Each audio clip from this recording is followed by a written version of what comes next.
I want to thank you for allowing me the opportunity to provide testimony about House Bill 5041, an act concerning major party conventions, which would eliminate the requirement for political parties to hold state or district conventions as applicable for the purpose of choosing candidates for nomination to various offices. The bill would not prohibit political parties from holding conventions. It would basically say that it was optional and would give them the choice as long as they follow applicable laws about how they would conduct the conventions and not nominate more than one candidate. Attached to my testimony is a report from OLR illustrating that Connecticut is very much in the minority of states with respect to how we nominate candidates. Very few states use conventions. Approximately 42 states do not use conventions at all. And of those that use some form of convention, only a few really use it as the sort of principal way to get candidates on the ballot. Clearly, the primary is the modern trend and has been such for several decades.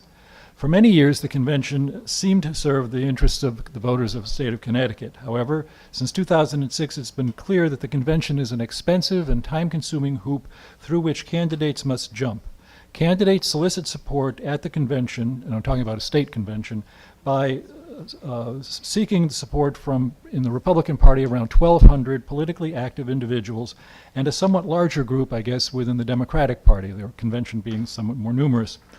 In the most recent statewide election, a large number of candidates for governor spent collectively in excess of $1 million in those efforts, and I'm talking about the Republican side only, and in soliciting votes from delegates. Of those candidates, I believe four, failed to make it past the convention.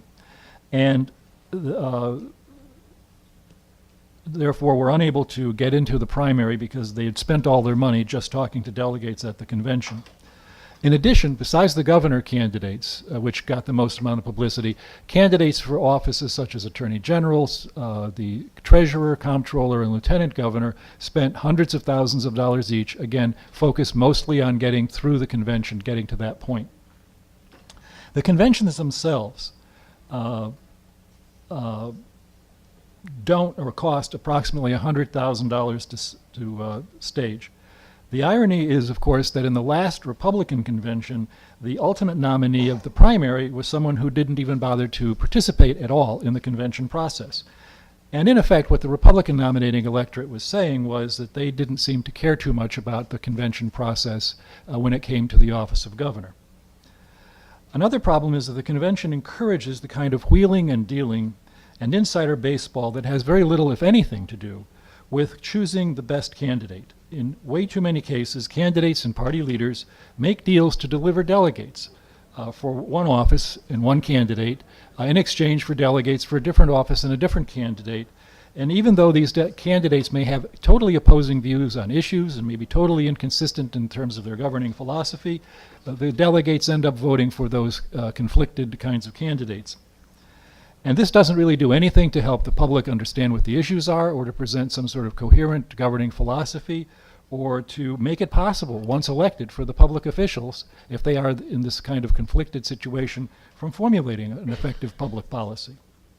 Finally, political parties should have the right to choose the method by which they nominate candidates.